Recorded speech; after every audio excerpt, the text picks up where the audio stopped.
Good morning mga kapagsew. Dito tayo ngayon sa ating tahanan. Pang-apat na araw na po ang ating tatay nga nawala sa akin. Pero pilit ko pong ibinabangon ang sarili ko dahil sa kalungkutan na naramdaman ko.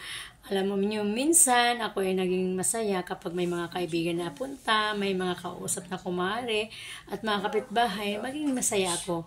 Hayaan niyo mga kapagsew, mawawala rin itong kalungkutan. Kasi ang tao nalulungkot kapag bago pa lang. Pero mawawala rin ito. Sayang ang panahon kung bakit hindi natin ipaglaan ang buhay natin sa mga magulang natin habang nabubuhay pa. Kaya kayo mga kapagsew, kung kayo may mga magulang pa, mahalin ninyo ng labis. Dahil kapag nawala na, hindi na mapapalitan kahit kailanman. Kaya, bilin ko sa lahat ng mga kabataang hindi nagmamahal sa magulang, huwag nyo baliwalain ang magulang nyo. Mahalin ninyo at ipakita nyo ang suporta nyo sa kanila. Lalong-lalo na pag nagkaroon sila ng karamdaman, ibigay todo ninyo yung kanilang pag-aruga sa kanila. Kaya, excuse me. Kaya good morning and God bless.